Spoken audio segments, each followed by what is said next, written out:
Great. Welcome, everybody, to episode 123 of Accents from Trial. Today's guest is Dannyphiltalk. Danny, thank you so much for coming on. Yeah, thanks for having me. Tell the audience a little bit about yourself, what your background is, what your interests are.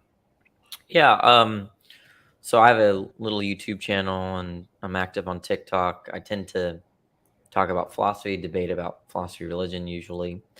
Um, but I'm interested in philosophy in general.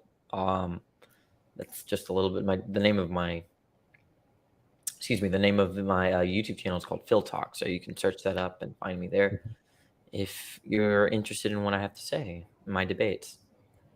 Yeah, I'll say your TikTok channel is one of my favorites that I've encountered so far. I think the way in which you debate and converse is high level, and I appreciate you coming on.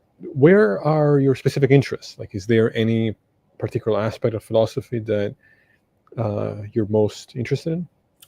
I wish there was. I kind of like talking about philosophical issues that pertain to controversial topics and or issues in our public sphere.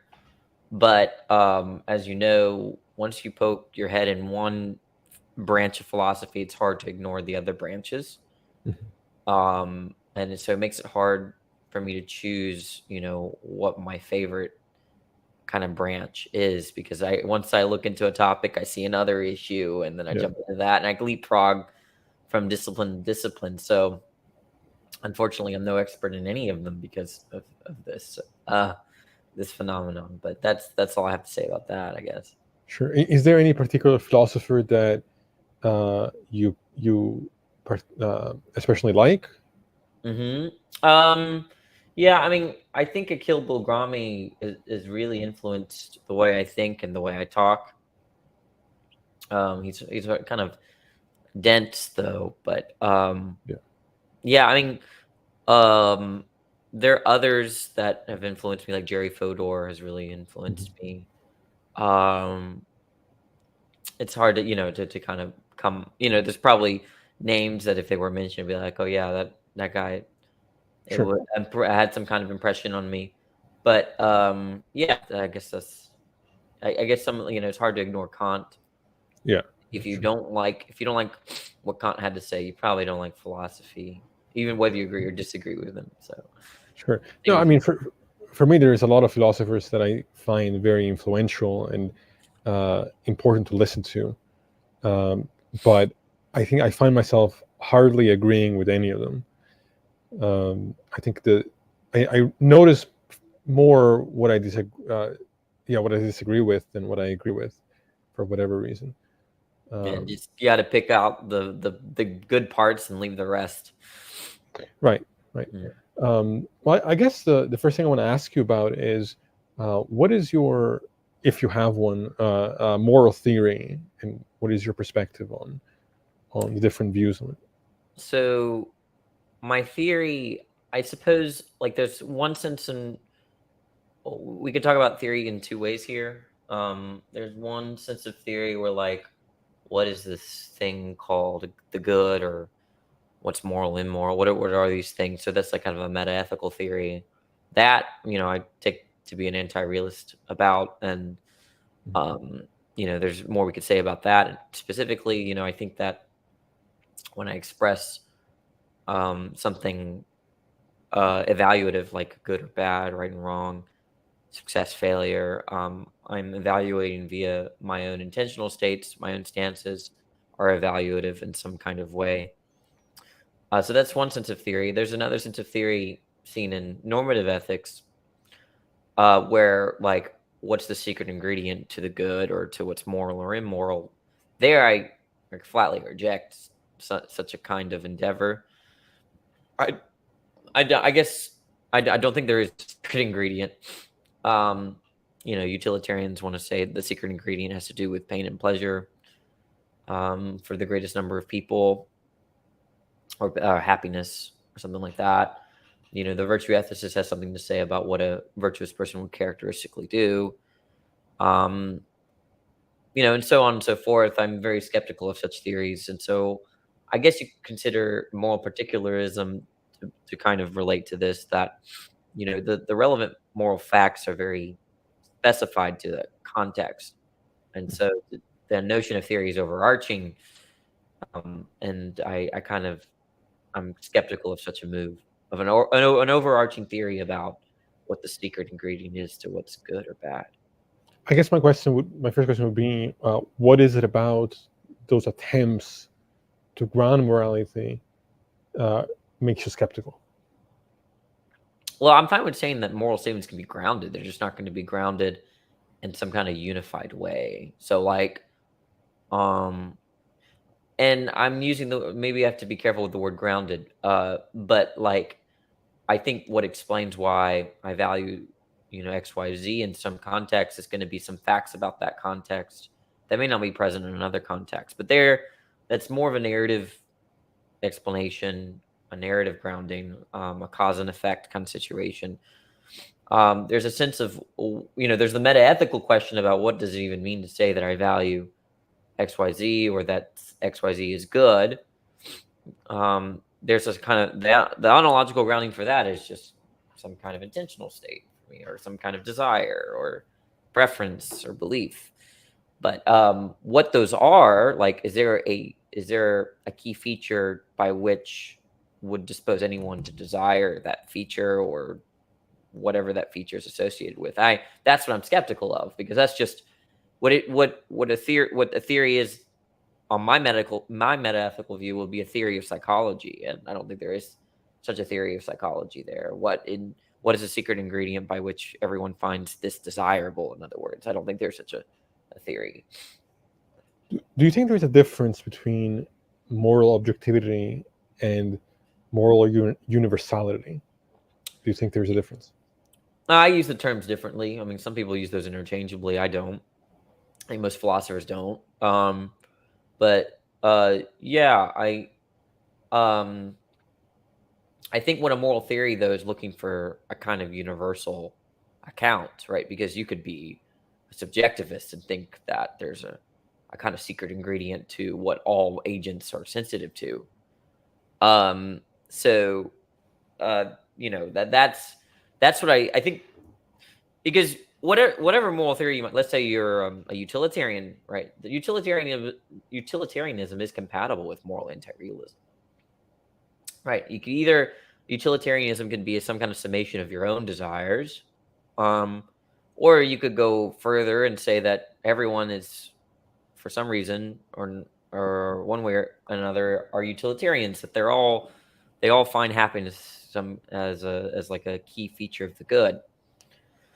So, but that's an anti-realist position. So, yeah, there is I think the project in normative ethics is to look for that kind of universal ingredient. It's not going to say much about whether realism or anti-realism is true, which is what objective moral facts are, related to. They're related to realism. So, yeah, I think there is a distinction there. Are you defining? Because I think we talked about this once before on TikTok. But do you understand realism to mean mind independent? Yeah, but the analysis of mind independent there is dependent on a stance and in some kind of way that um that when I've evaluated how the world should be, I'm evaluating it via my desire or via my preference. That my desire counts as the standard by So, which I value right. good or bad. So I'm going to provide you what my framework is, and I want to hear your feedback about one, what you think this view should be labeled as, because I've heard people say different things about it, and two, where you think the flaws in my view lie. So the first thing I want to say is that I'm not grounding my moral framework outside of the mind, right? But what I say is that it's not dependent on culture, and it's not dependent on opinion. It's not dependent even on the mere stance. Mhm. I'm taking a phenomenological approach. I'm saying that there is a nature uh, to consciousness that has certain shared universals from subject to subject.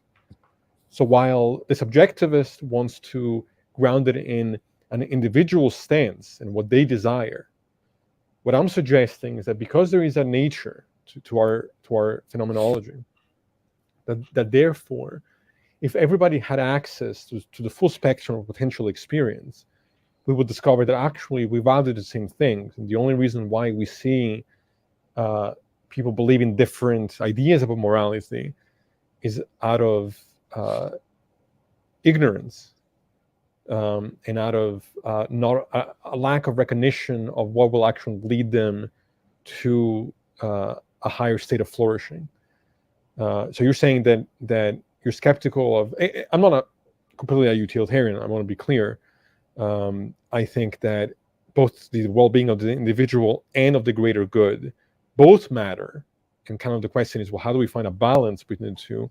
And also, I think intentions matter too, not just consequences, right? If somebody kicks a cat out of the way of an oncoming car, well, we're going to care about why they did that action. Was it to save the cat, or was it they were trying to hurt the cat and by accident saved it? Like, those things are going to matter as far as how we predict future actions. So I'm not throwing intentions, out the window. And I guess to kind of wrap that up, I guess what I would say is that there are, because of the intrinsic character of our experiences, we're going to necessarily value some experiences over others. And when we use words like good and bad, what we're doing is categorizing these different types of phenomenological experiences. And that this isn't going to be relative from person to person to person in a sense where it's just completely gonna change. Does any of that make sense? Well, I guess I have some. We can talk about it. I mean, there are forms of subjectivism that are realist. Mm-hmm. Seems like the way I'm interpreting you is that you have a form of realism here, and it's subjectivist. The idea is that these facts that you're appealing to as the relevant moral facts are not a matter of a particular standard that you have in the form of a desire, an intentional state. Yeah. So that's why I'm confused as to why it would be subjectivist. Because my understanding of subjectivism is that it's kind of it reduces it to the individual stance. Whereas I want to say there is actually something that happens prior to the stance. If you think of a number line, the stance is maybe number 2, and there's something prior to the stance. Yeah, but not all mental states are stances. Sure. So there are mental states that are non-stances, and if someone were to think those mental states were the relevant moral facts, I would consider them subjectivist, and I would say that they're a type of realist. Okay. I guess if you think of theism, right? There's they like to distinguish between the nature of God and the will of God. Mm-hmm. And that the good is grounded in the nature, or some theists want to say the good was grounded in the nature, but not in the will. And the will just has this kind of correspondence with the nature. Right. Yeah. So I think that's a realist view. It's still a subjectivist view, but it's a realist view. And so you can have forms of subjectivism. You can even have forms of relativism that are realist. So now, I guess a clarifying question, though, is this an empirical thesis, or is this that you have in mind? Yeah, like I think that we can, at least to some degree, empirically verify certain facts about consciousness. So like we can, I think, empirically verify that certain actions will lead to real observable harm, psychologically and physically. And it's like, well, is that harm? Because people often accuse me of kind of smuggling in notions of goodness and badness. It's like, well, why is well-being good, right? And to me, that's kind of missing the point. I think that language is secondary to phenomena, right? I think we apply language to describe the phenomena. So when I say is well-being good, well, yeah, that's what it means. Like that is what's being expressed is that there is something about this experience that we call well-being that is intrinsically good, in opposition to this thing we call suffering. Not all suffering, but certain kinds of suffering, which I would say is intrinsically bad. And I think that yes, we can empirically verify the fact. If somebody has PTSD, right, they might figure out ways to like navigate that problem. But the idea that having PTSD is a negative experience, I think, can be empirically verified. Okay, but you offer. I'm saying is a theory, right? Like, okay, maybe it might help with this. Like, I think the big question in ethics, like a big question, is like, how should I live my life? What should I do in these cases, in these Yeah. dilemmas? And I think what I want when I'm chasing, when I'm asking myself that is, what is the action guiding norm? What is it that should guide my action in terms of doing A rather than not A, or vice versa? So if you're peeling the facts that don't guide my action and then calling that good, then that's not the sense of good that I'm really interested in. Because when I ask the question, like, should I be a doctor or should I do something else? I can lay out my pros and cons. All the like doctors make a lot of money. That's a pro. A con, they're miserable as fuck, right? Like they 10 years of school, like all these, and in the end, once I finish deliberating or thinking about the relevant facts, I come to a conclusion about what I should do, given my pros and cons list, and then that is what guides my action, right? So let's say the cons outweigh the pros, and so I make a judgment. So the judgment I make, I judge that I shouldn't be a doctor. And so that is what guides what I do. That is what is explanatory in my behaviors to major in something like philosophy rather than biology. And if there are these other facts that you're pointing to that you're calling good, well, that's those to me are not going to be the action guiding kind of good that I'm looking for in the question. Now, there could be facts that I'm not aware of that participate in this explanation, like facts about my psychology as to why I'm sensitive to the fact that doctors work 12 hours a day, or there's facts about my psychology to where I don't care very much about making $500,000 a year. And I'm not really privy to a lot of those facts, so they don't really guide my action in the sense that I'm thinking about. They might explain some of my desires, but those explanations are outside of my volition. And so I don't. So what I'm fearful of in your view is that what you're pointing to as the good are facts that I might not be privy to, and thus might not guide the way my actions, or don't guide my judgments, or anything like that in a way where like it's relevant to my responsibility. But the issue here is that they would guide your actions given if we were to discover those facts or be aware of those facts. So I don't think I'm describing a notion of goodness that is somehow divorced from what we think about when we think about, well, how should we live our lives, right? I think that is what we're doing. I think if there are facts, for example, let's just assume this is true.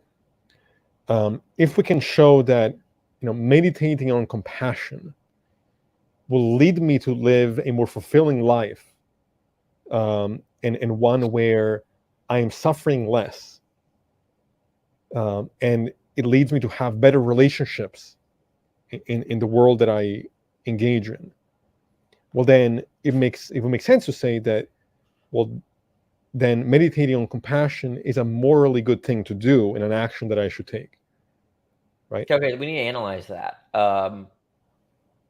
But I would like to, maybe so we can understand each other. Let's talk about a real example here. Mhm. Okay, so I'm trying to think. Okay, right now in my life, right, I'm deciding whether to move. Okay, I'm what should I do? Should I move away from my city? or should I move to Texas where I can make a little bit more money? They pay teachers better in Texas. I have a list of pros and cons here, right? I bought a really nice house in 2020. I got a very low interest rate because of COVID. Um, I'm very well connected in the city that I live in, right? Because I've been here for over 10 years. My professors know me, and so they've hired me as an adjunct, right? Those opportunities won't present themselves in the new state that I'm planning on moving. So I have a dilemma here about what should I do. Mhm. Now, if I were to ask you, Cease, I need help. I need to discover. I don't know how to judge the situation. I don't know what's good. I don't know what should guide my action. Okay. Um, if I were in your place, I would ask, okay, well, here's some facts. Like, did you know Texas is full of crazy religious zealots? Right. The governor, like, did you forget about that? Like, that could be a con. Do you care about that? And they're like, oh, well, I didn't know there were a lot of religious zealots in Texas. Okay, because I live under a rock, apparently. Maybe, yeah, that definitely counts against moving to Texas. And then what you can do is provide, you don't even have to give me anything about the good. You can just give me descriptive facts in a way where you think, oh, well, he might be sensitive. And then I think that's how the advice goes. Now, I don't think that those facts guide my action so much as the desirability or the opposite of desirability, the value, the disvalue I have for those relevant facts, right? So when you point out there are religious zealots, there's no normative language there, okay? But the fact that I don't want to be in a state full of religious zealots, or and sometimes in my case I do because they're fun to mess with, right? Like Mhm. the point is that once I expressed a value, like okay, I disvalue my neighbors being crazies. Um, then that counts in favor of making a certain judgment.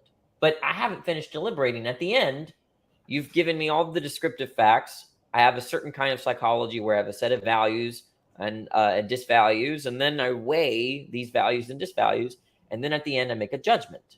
So I judge that I shouldn't move. Okay.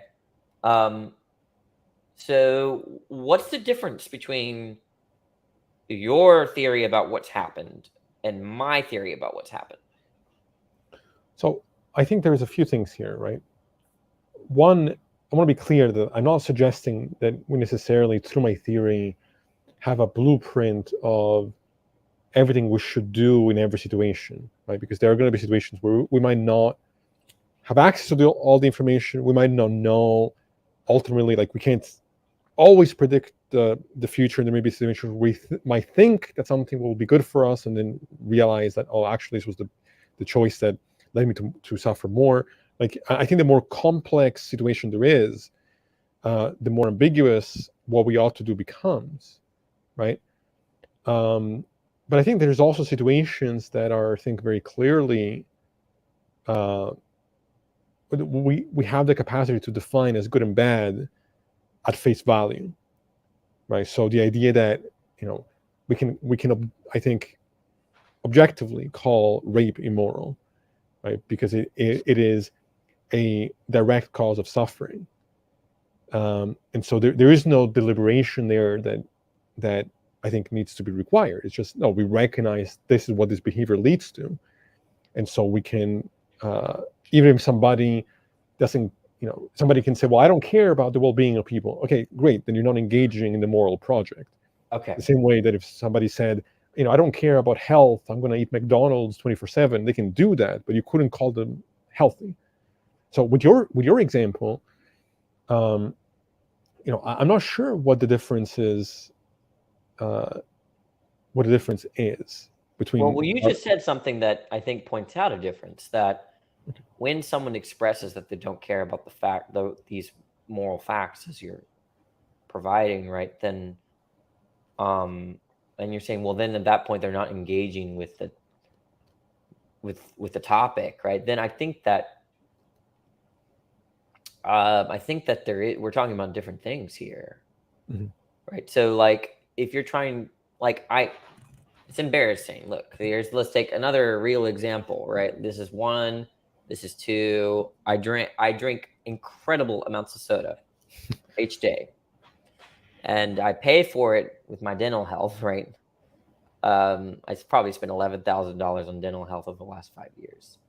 Okay, it's because, and I can't. It's like a smoking addiction to Mhm. me, right? Like I drink every day, um, and I already judged what I think is good. I think I should stop drinking, but I'm weak willed. It's like I'm the smoker case. Like I mean, I'm not. This is not me creating a hypothetical. This is No, real no, life, I, right? I hear. Okay, I've already made the judgment, right? You don't need to convince me, right? What's good or bad, but the way I've judged it is based on my own values, right? It sucks to pay that much money on dental health. It really does. And the pain is bad. Always in pain, perpetual pain. It hurts right now. Okay. Um, I just can't stop. Uh, so uh, it's interesting. I've made a judgment of the good, but I'm not doing it. So then, what is guiding my action? Okay. Uh, yeah. And so I think this is where, when you've judged something to be good, this is where there's coercive elements in the mind.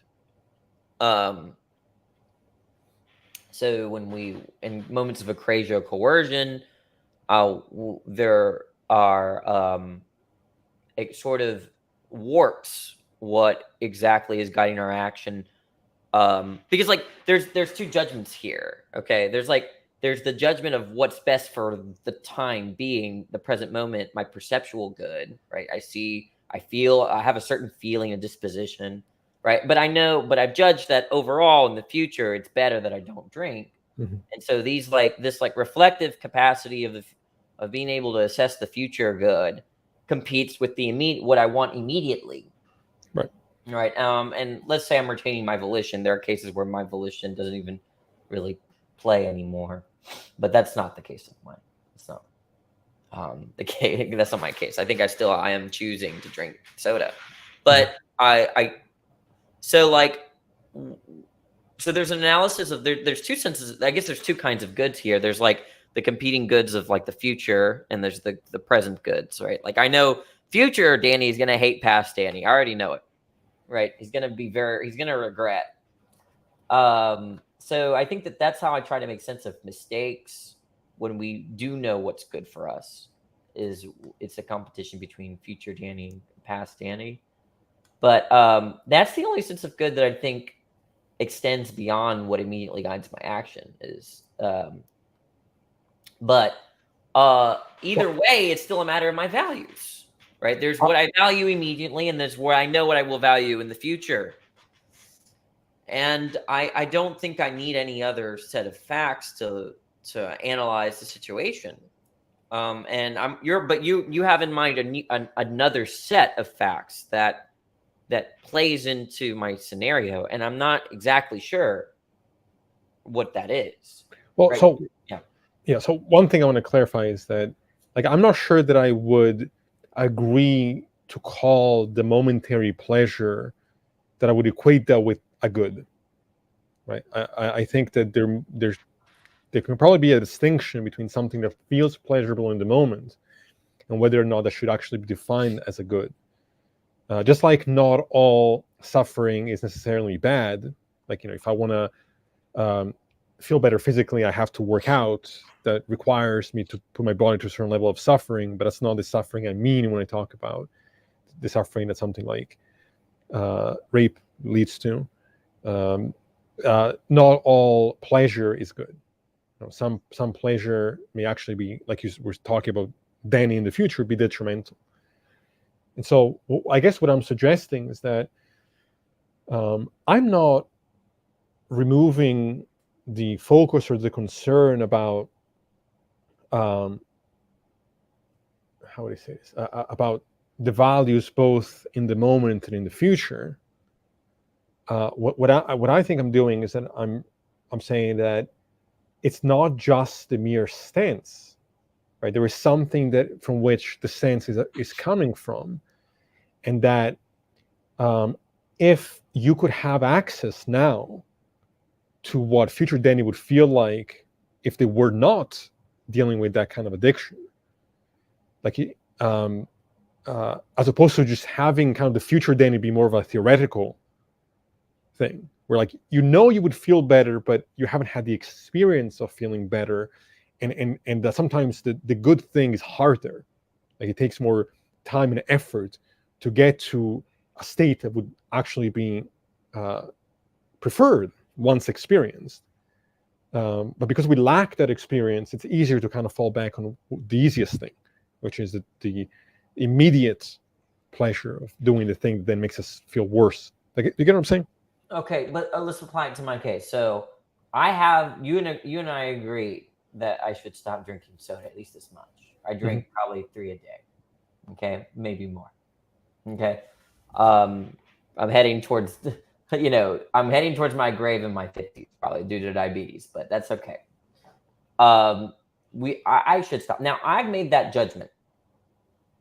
Okay, do you think that that's good, or that it's bad? That it's good to stop independent of what I judged. I think it's good to stop based on the facts about your physiology and phenomenology. So I can imagine somebody not coming to recognition of those facts and making the opposite judgment, thinking that, if they keep drinking soda, it's not going to lead them to something that they're eventually going to not value and dislike, but they're just not aware of what future Danny will experience. And Okay, so so you said it was because I'm saying that I judge that to be good because I value having healthy teeth in the future. Yeah. Okay,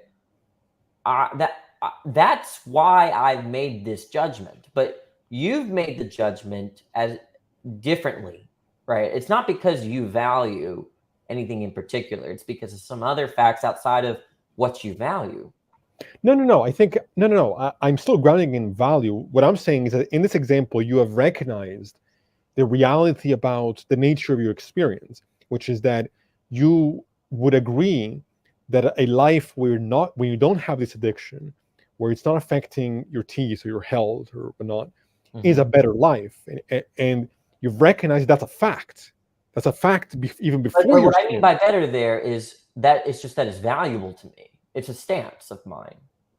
I guess what I'm arguing. I guess what I'm saying is that um, there are things that we would value necessarily. No, I don't mean logically necessarily, but as a matter of like a physical fact of the matter. If we had access to the full spectrum of potential experience, and so yes, it is because you value it, but you value it even like it's not that the valuing of it and the stance about it isn't arbitrary. I don't take it to be. I mean, if what you mean by arbitrary is that it's not explained, I think it's explained. What I mean is that if somebody came along and said that they don't value a future self where their health is better, that they don't value good health, that this would be actually physically impossible. That they might believe that, but it actually doesn't make sense. That there are certain things that we intrinsically are going to value by virtue of what it is that we are as conscious beings. So I'm not removing. Let's put the pain aside. So let's just look at something like, because pain complicates things. I think there's a normative aspect to pain. But yellow teeth, okay? Generally, people don't like yellow teeth, okay? I don't value having yellow teeth. Okay, so I think that counts in favor of me not drinking soda or coffee. Okay, so then that's part of my calculus here in terms of my judgment why I should stop. But that it's good to stop drinking these things. Now, are you saying that my value to not have yellow teeth is some kind of physically necessary fact? Number one, that's the first question. Yeah, I mean, I think there may be aspects that are potentially could be subjective from person to person, but then there are facts that are going to be universal from person to person. Now, I'm not sure whether or not yellow teeth would be one of them, but certainly, having the physical ailments of something like diabetes, I think would be valuing not dealing with that disease is something that I think uh, would be universal. Okay. And what? Because it's not enough to show that if you find everyone with diabetes and you ask them, do you value having this disease?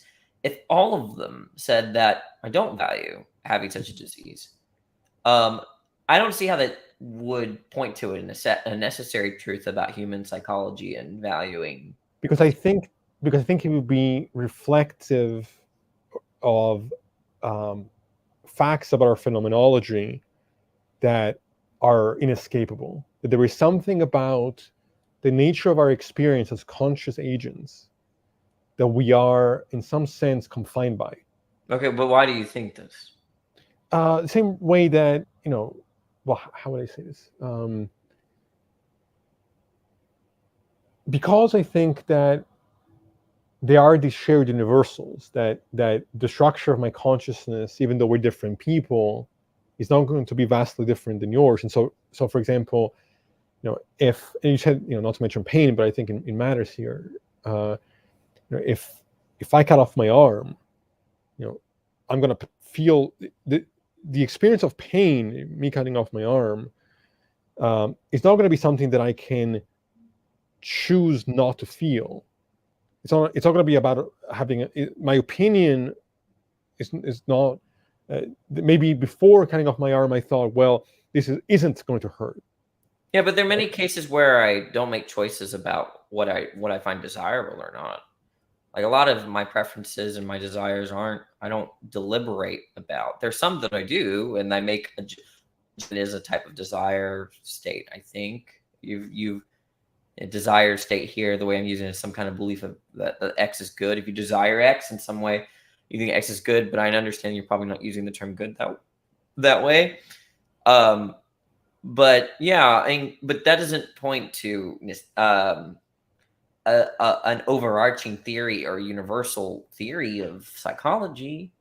Mm-hmm. I'm I'm fine with saying there's necessity in the context, but I think what you're trying to draw out, there's necessity that extends across all psychologies in a certain type of context.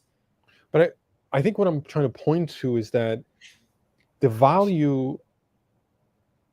I think it's possible to value the wrong thing by virtue of not by virtue of lacking all the facts.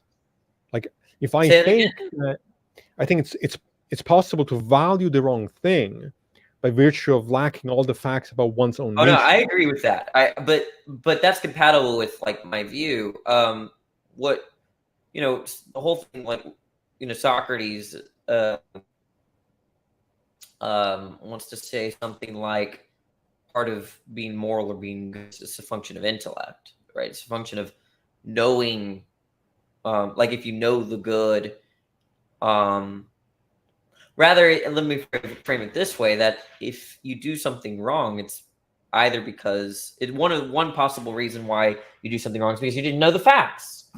Right. I didn't know that by graduating with this major that I would make no money, right? And if I known, I would have done the good. And so you didn't do the good because there was some fact that you didn't know. So I totally, totally on board with that. In the analysis of whether I should move to Texas, when I ask for advice, I'm part of what I'm asking for is not the normative facts, but like, tell me about Texas. Is there something Right. about Texas? So maybe we're not as far apart as I thought we were then on this. But I just want to respond to these two comments real quick. Yeah, yeah. It gets tricky there. There are masochists who enjoy and prefer pain, and sadists who like to inflict pain that would increase their well-being. That is the issue with utilitarianism. But I think there's an issue with how that's being framed, because I'm not defining suffering and well-being by mere pleasure and pain, right? mean, being a masochist and enjoying physical pain in a certain kind of context, which can lead to pleasure, I'm not saying that that is necessarily bad. That's not the kind of suffering I'm referring to, where I'm talking about the suffering that a person might experience going to war, for example, and coming back with PTSD. Right? You know, that's a different type of experience. Now, as far as sadists, again, you also have to keep in mind that, I would argue that the moral project also involves one's relationship with the other. So if you like to inflict pain on the other in a way that that person is not agreeing to, and you're imposing on their will, then you are hurting that person, you're causing them suffering. And I think I would define that as bad. And also, I think the idea that doing bad to somebody else can increase your well being, while some people have that intuition, I think that the data shows otherwise. That I think often, and this sounds cheesy, but I think hurt people hurt people. I think hurting other people is not an avenue for individual flourishment. It's actually an obstacle for it. And also want to address, begin to know, since you are going back on yourself, what people value or don't value is not relevant. What is relevant is the nature of the individual. Yeah, but that's what I'm saying. I'm saying it is the nature of the individual, but I think it is from that nature that we value certain things and not others. And I guess what I'm saying is that we can understand value from a point of view of our phenomenology. That there are some things that we might value because we don't have all the information. There's some things that we inherently value regardless, even before we have access to some information. But I think what you're asking then is, you're saying, well, how much empirical data do we have to make the claim that there is this nature to begin with, that there are these universals within the nature of our consciousness that would lead some of these things to be, as I've said, physically necessary. I think that to be. So I want to clarify. I'm fine with, for sake of argument, saying they're physically necessary. There are things that are, when, the door shut, I slam the door and I catch two of my fingers and they bruise.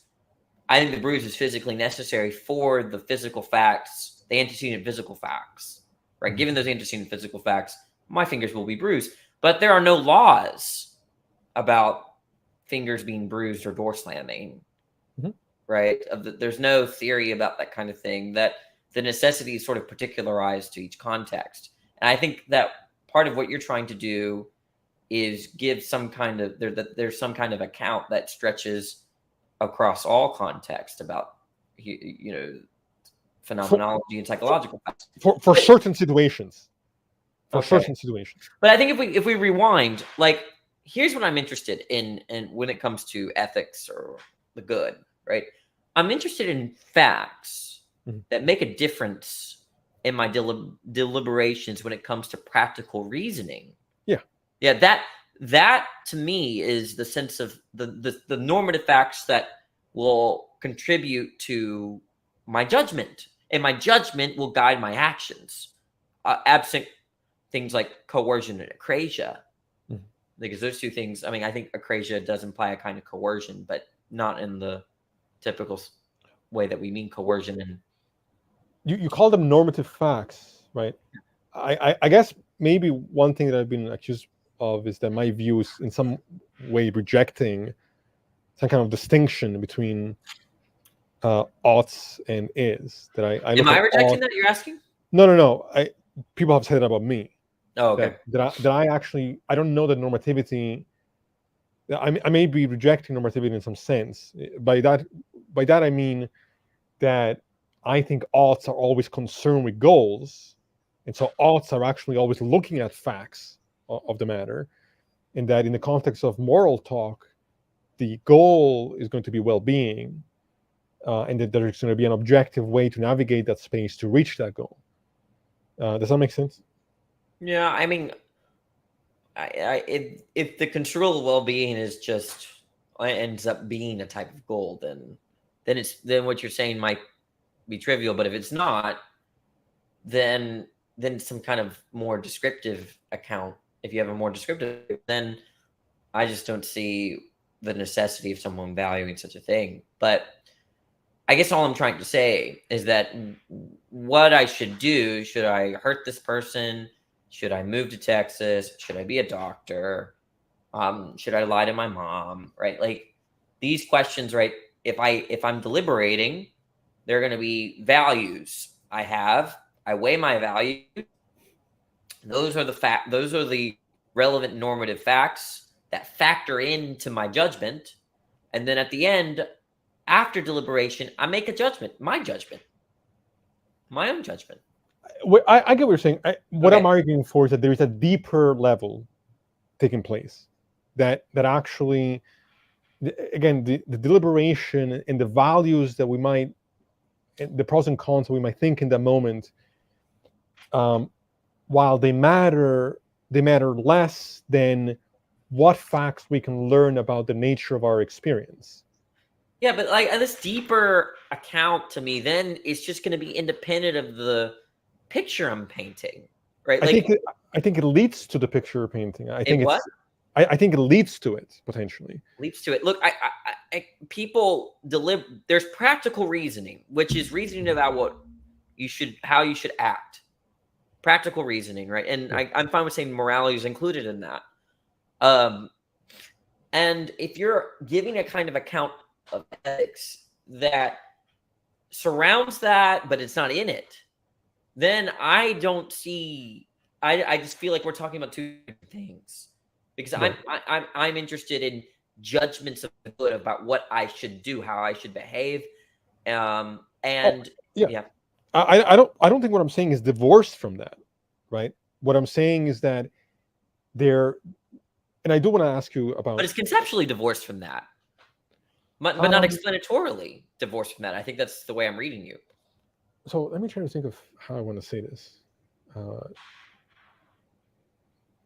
I guess what I'm saying is that my view is not saying that we shouldn't take into account our values. Like value clearly is a key component of how we navigate moral deliberation. What I'm saying is that we can understand the nature of our values when we take a step back and understand why we value what we value, why at times we can value the wrong things, why do we call that wrong in the first place, that the way to understand these questions is from taking a phenomenological approach, from understanding. That's taking so far a step away from what I think ethics is about, practical reasoning. If you're looking at what are the explanations for why we have values in the first place, that to me is more of a psychological enterprise, not an ethical enterprise. But it becomes an ethical enterprise when, in studying that psychology, we can then learn what types of tactics we can take in our lives and in society to then lead to what we value, right? Okay. It is. I'm still engaging in that practical reasoning because I'm recognizing. Okay, I don't see how. Like, I mean, we can, like, if people really value gold, right? We can go and analyze. We can go and survey geological structures for evidence of gold, and and that will better our lives. But we're not doing ethics when we're looking at, okay, this quarry has loads of diamonds, right? Now that is key to the narrative explanation as to why we make certain judgments ultimately, but it's not key to what I think ethicists are focused on, which is what practical reasoning is itself, or how we should reason about our actions, right? So, I mean, look, if a scientist, or mad scientist or whatever, kidnapped you and said, okay, these physical facts explain why Cease is nice to people, or why Cease values treating this kind of person politely, okay? And he can tinker with that, and he can change your values, but that has nothing to do with the question about what you should do. I guess I'm struggling to maybe I'm misunderstanding you, because I think it has a lot to do with it in the context of if I can understand that these actions will lead me to one end of the spectrum or the other, then I have a strategy how to reach my goal, which is But it's like the gold well-being. case. It's like the gold. Look, if you're looking for gold, you're going to look for evidence, like, you know, riverbeds and quarries or whatever they do. I don't know what the fuck they do, but that is just you looking for the perfect site to find gold is not ethics. It's just not. It's not what we're interested in ethics. So you're saying okay. So you're saying that attempting to find the behaviors that will better my life and the life of those around me by understanding that my nature on a higher level is not doing ethics. That's what you're saying. I don't know if that's what I'm saying. I'm saying this, that in ethics, the question is how should I act? Yeah. Right? But if I know that I already value gold, and then saying that part of doing ethics is identifying where the geographical locations, the best geographical locations are for finding gold, that is not what philosophers are interested in, right? We're not, although yes, that has an impact in the explanatory and in the story of, you know, why we ended up going to California to find gold. We must determine scientifically where the gold is, you know, like Right. that's not a ethical question about where is the gold. The ethical question is, should I go once I find it? Should I go then? Should I go? What do you call go get the gold? Well, there's a word right there. Should I go mine for it? Right. The practical reasoning part is, should I mine the gold? The descriptive part is, where is the gold? Right. And they're related, but one's a scientific question, an empirical question. The other one is a philosophical question about what you should do. I think what I'm suggesting is that the distinction there, I think, is to some degree illusory. That actually it is because of facts, descriptive facts about our nature, that the asking, well, should I experience well-being, is kind of. So you think that it's a philosophical venture, for instance, to determine the best sites for gold digging? I think that how do I say this? I think that it's not a real question to ask, should I value my well-being and the well-being of others? That I think that value is inherent to the experience. And so to me, it seems nonsensical to question whether or not well-being is good. That I think the two are synonymous.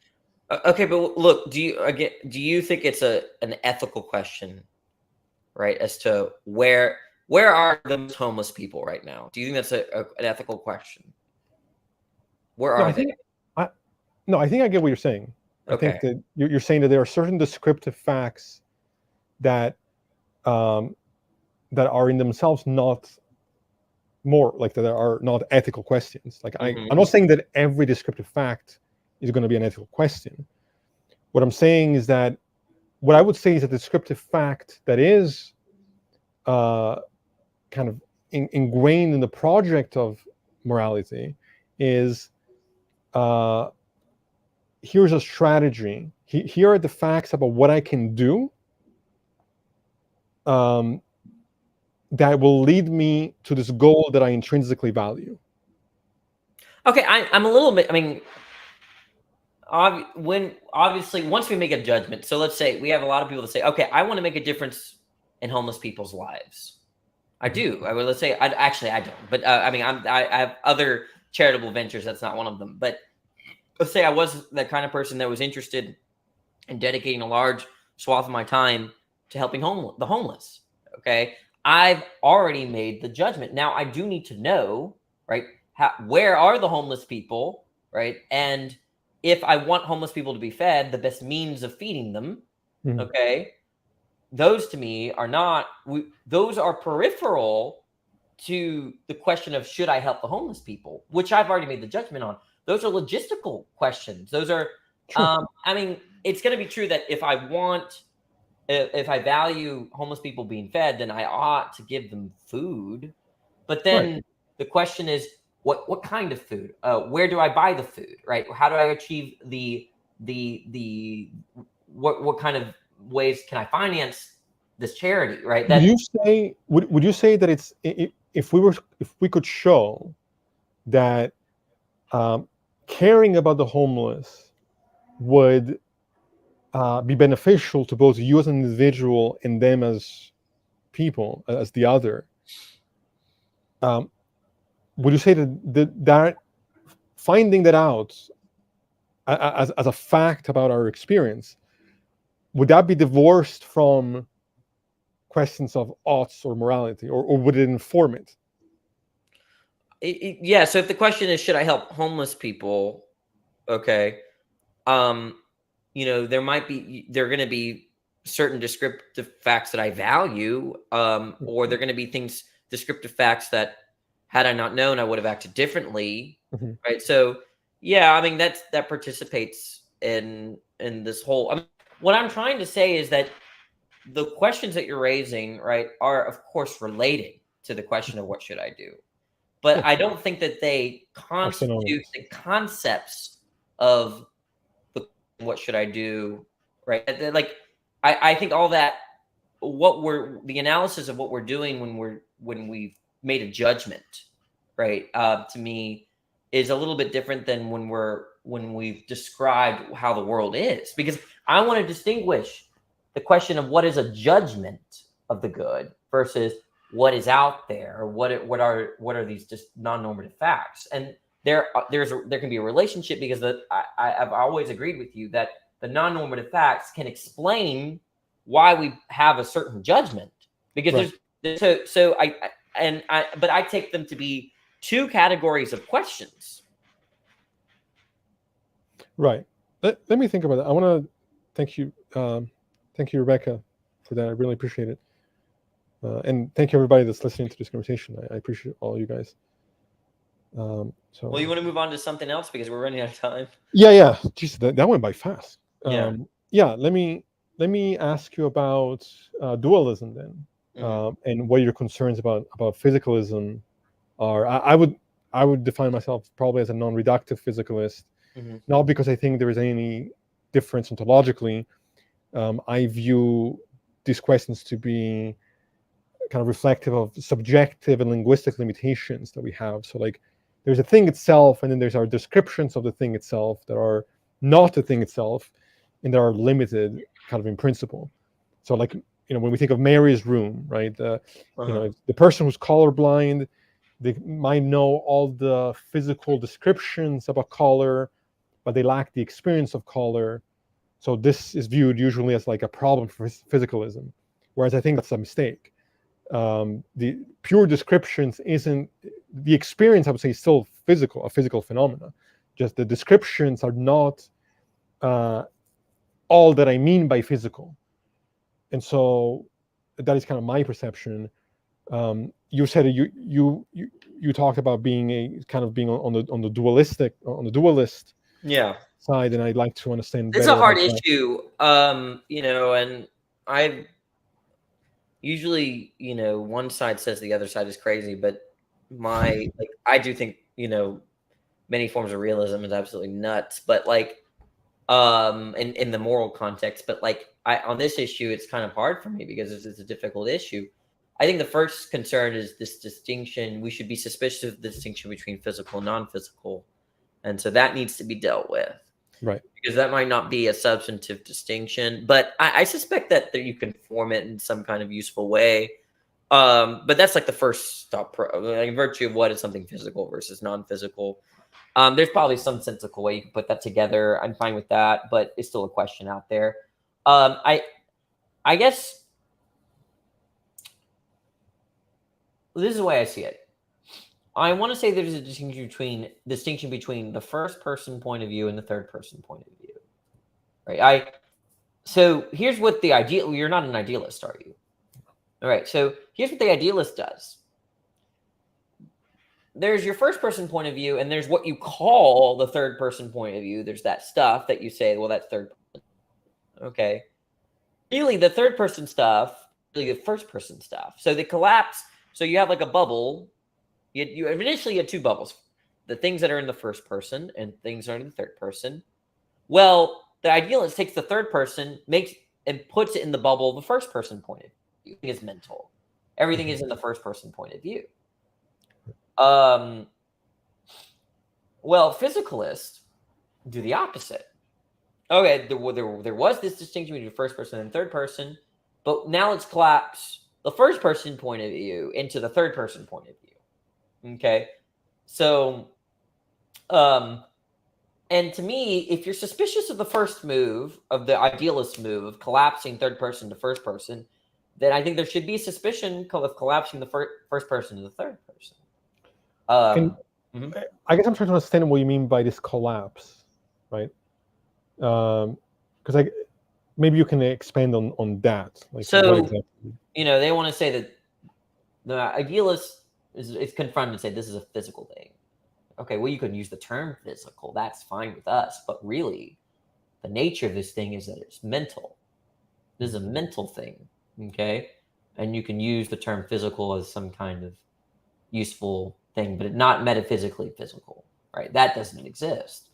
But so what this is really part of your point of view or something's point of view, or it's mental. I mean, you have varieties. So, so there was, at least from the dualist perspective, there's your internal states, your first person, your outlook, your point of view, and then there's the outside, the external, the stuff that's outside of your point of view. And the idealist says, well, this just collapses to your point of view. Okay. Right. To some degree, there's nuances, of course. But what the physicalists or materialists or whatever, they're doing the opposite. So this is a physical thing. Your view is also a physical thing. Right. Right. And so your first point, this is in a third person point of view. It can be examined and known despite whatever psychology is examining it. So, like, I guess the example would be if an alien that didn't know anything about our background knowledge were to analyze this, right? They would, in principle, find quarks, atoms, molecules, right? That this stuff that what they find in the object is not going to be tainted with whatever kind of commitments that they have. So let me push back on that a little bit, because I think that you can be a physicalist, but at the same time recognize that our perceptions is still going to be constrained by the nature of our consciousness. And so I may not have access to the outside world as it is, right? But even my perception in its limitations and potential flaws is still going to be physical, right? So I don't think that being a physicalist... Back on exactly? What are you pushing back on? That I don't think that being a physicalist necessarily entails that we are perceiving the outside world as it is. That I don't really mean to make. I mean, I'm not so sure. I'm just saying that that this stuff. Do you think that this stuff is made of like physical stuff, right? This is material. Yeah. Right. And the idea is that it could in principle be examined by any psychology, and there are going to be facts that, despite your psychology, that everyone will converge on in principle. I gotta think about that. Okay, if the whole point of science, I think, is when you do data, when you measure things, and you have you want to say that stuff can be in principle reached by any other psychology, right? But what it's like, the whole thing, this is part of the problem, is that what it's like to see this pen, it could be different for another psychology. And so that's not what scientists are interested in. They don't, that's not something that can be approached. Like, I can't approach this object from your point of view because I have my point of view. I am not you, right? Sure. But I guess what I'm saying is that I'm unsure whether, well, two things here. One, I'm not sure that even if uh, the difference in psychologies would lead to different experiences of that thing, would somehow suggest that ontologically anything non-physical was happening. That like maybe my psychology might be different than yours, so my perception would be different than yours, but both of our perceptions could still be explained in physical in a physical way. But well, look. also, well, Mhm. just one other thing is going to say that, but the fact that then we can communicate about my experience that is subjective and your experience that is subjective and find common ground and understand each other, I think points to this idea that, well, actually, in reality, my experience and your experience are not going to be different in that potential sense. Does that make sense? Okay, well, I guess what I'm getting at is, let's take someone that has a phobia of snakes, Yeah. and then they see a copperhead on the ground. You think they're gonna have the same experience as you? As me as being somebody who's not afraid of snakes. Yeah, presumably you don't have a phobia of snakes. Actually, I hate snakes, but Okay, well, yeah, perfect. I don't. Okay, right. I've had pet snakes. I love snakes. Okay, so this is perfect. The point is that the the way that you encounter the snake is going to be different than No, me, I agree. Yeah, clearly. Yeah. right? But there are going to be facts about the snake that are going to remain despite Yeah, our yeah. point of view, and that's what scientists are want to count as data of the physical world, right? Like, that this snake is, I don't know, it's hard to agree upon. Okay, let's think about, like, oh, this snake has a heart, or it's made of, just, I don't know, its heart is made of a lot of proteins, and we can describe proteins in a certain way that, in principle, if I gave it to another scientist, they could discover the same fact independently, right? But So you detach yeah. yourself, right? The idea of science is there's a detachment here. You detach yourself from your first person point of view, and you examine things in third person point of view, Mhm. Yeah. right? But do you think, because I agree with you, like there are certain situations where my experience of the same thing is going to be different than your experience of the same thing. But I guess what I'm saying is that I don't see what about that truth that I agree with you on there. Um, what that tells us about the nature of our or reader of our experience. I don't think that we should assume because there is this difference that somehow we should talk about my experience or your experience in non-physical terms. That I agree with you. Science is doing a very specific type of thing, right? But I'm not so much interested in kind of, well, I mean, I'm interested in the scientific project, obviously, but I'm also saying that I'm taking a philosophical position in saying that I think that when we're talking about the the snake and when we're talking about our individual experience of the snake, all of that is ultimately going to be physical. Um, Okay, but notice that I've dropped those terms for in favor of this distinction between the first person and third person stuff. right. Right? Because I guess this time I'm using more physical and mental. This time I'm Mhm. using those words. The idea is that you don't know. How do you know? There's an epistemological question we could raise here, maybe to examine the distinction here. But whether this snake is going to seem, scary to someone, those facts can't be known via the physical facts of the snake. Right, but they could be known and they could be discovered through different physical facts. Okay, what physical fact could? Well, how do you know that I have a phobia of snakes, or that I know you have a phobia of snakes? No, no, no. Obviously, I'm not going to have your experience Mhm. of not being afraid, and you're not going to have Right, my but experience. look, but that's what the person that wants to collapse the first person point of view into the third, because the third person point of view stuff is stuff that can be equally accessed by any psychology. Okay, I see what you're saying. So I think this is where this is an important distinction.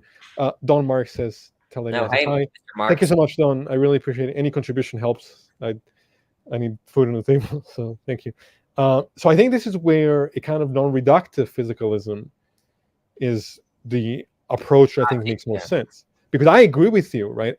I'm not saying that if physicalism is true, that we're going to have access to our each other's subjective experience, right? We can understand each other's subjective experience because of our own experience, and then we can talk about and say, oh, here's these commonalities. But that's not a problem for physicalism. I resolved that by saying, look, I recognize there's this subjective limitation where I am forever imprisoned in my own subjectivity, divorced from yours. But there's nothing about recognizing that this distinction between my personhood and your personhood that tells me that ontologically, the nature of my experience should be described as mental or non-physical or some other thing. Okay, yeah, I'm already more sympathetic to your understanding of physical or physicalism, Mhm. but this is the move that I see many naturalists make, that in principle, your mental states are equally accessible by every psychology, right? That I think is that's absurd to me. Okay, but that's the claim, because that the I guess take something like some kind of identity theorist, which you're not, because No. the idea is that what a mental state is a specific kind of brain state or whatever, and we have access to people's brain states. Like you can have access to my brain, just as much as, in fact, even to a greater extent than I do, right? Like having, and so the idea is that what the natural sciences are about is um, learning about that stuff in the third person domain. That's what I take natural science to be. So I think that my concept of the physical or the natural is understood in terms of the methodology of science. That You're taking an approach that's more of a type of reductive physicalism, whereas I am rejecting that type of physicalism for a different type, which I would say would be non-reductive, or uh, uh, yeah, like I recognize. But again, I recognize that there is this Mhm. gap between my subjectivity and yours.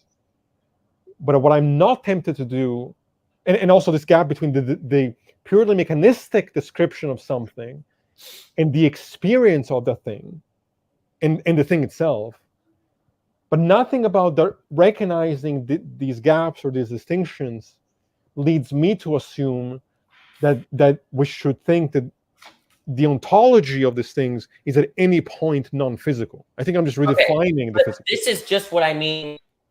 Can you see that? You're Okay, frozen. it was pointless anyway. No, I saw it. This is what I mean when I'm sympathetic to dualism. There's a dual, like first person, that's one side of the coin. Third person, that's the other side. And there is no collapse for me. Right. Okay. But you're fine with that sense of dividing the world. Right. I just don't take it as an ontological dualism. I take it as I don't even look at it as like a property dualism, right? This may be semantics, right? I agree with your idea that there is this separation between you and me and my experience and your experience. I just understand all of that. But not, no, wait, there's a separation between these two. I mean, these are distinct. My states are distinct from your mental states. But what I'm trying to say is that psychologies, I think, because this is in the third person domain, psychologies in principle have a kind of equal access, right? You can learn about this cocaine just as well as I can. Okay. I agree with that, but I think that there's still going to be a difference. Like obviously, in principle, my experience of the cocaine, your experience of the cocaine are not going to be the same because we're two different subjects. But there is a uh, universality in the sense that we can communicate about what we're experiencing and understand each other. Like this is a cocaine. This is what we mean by cocaine. This is what it feels like. So there's still like a common ground, but the common ground is still within a context of So then what separation. do you mean by when you say that something is a physical thing, or what do you mean then? I guess I'm um, existing within, like, having a spatial and temporal dimension. That what it means for something to exist is to For it to exist uh, in space and time? right. Which, by the way, I recognize is a problem. I just had a conversation with my brother in a physicist last night, where they were trying to say that no, we can understand existence outside of a context of space and time, and I find that to be incoherent. I don't know what people mean when they say that. So there is issues there. Um, I, I, Okay, so if something occupies the same space and time, could there be a distinction of two objects while they occupy the same locality and same that includes I temporal? how could they occupy the same space if they're distinct Well, objects? I think the Statue of Liberty is a lump of copper, but the lump of copper is distinct from the Statue of Liberty. Oh, now you're talking about, like, okay, our abstractions, and yeah. So I wouldn't view them as separate objects. I view that as one object that we may uh, be talking about in two different kinds of ways, but the object is still the So object. there's one. So you think that the lump of copper and the Statue of Liberty are the same thing? Um, Because then we get a problem. okay, I see what you're saying. That's interesting. Huh? That's a good point.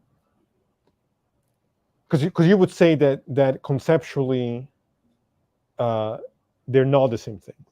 Yeah, because the lump of copper has existed longer than, because if we're looking at something, we're here, identity, absolute identity, Leibniz's law of indiscernibles. Mm-hmm. The lump of copper has existed longer than the statue. They're not the same thing, right? The statue began to exist. The lump of copper did not begin to exist. Could we say that the lump of copper, like it is still the same thing, but it went through types of changes? Like at one point, it was a lump of copper that was molded into a statue, but it is not two separate entities, but it is the same entity changed over, in some sense over time. Yeah, you could say that, but you're still, but the lump of copper. The whole thing is that the Statue of Liberty began to exist, right? Let's you could have a lump of copper, that's always existed, and then it changes forms, right? It became the Statue of Liberty, then it became I don't know, a cup holder. The form of Yeah, the statue began to exist, but does that? What are you saying that is pointing to ontologically about the nature of this, the of all nature of this? of what? Well, I'm of the view that you've got two things here, two different things with the same space time locality, I guess. But I'm not prepared to talk about it. There are questions surrounding this, but if you want to look into it and then relay what you've learned, Sure.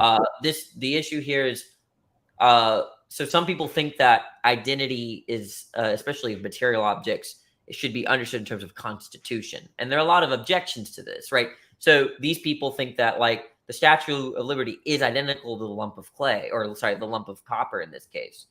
But it's a very unpopular view. For one of the reasons I gave is because one began to exist and the other didn't. Or at least one, they have different points of beginning to exist.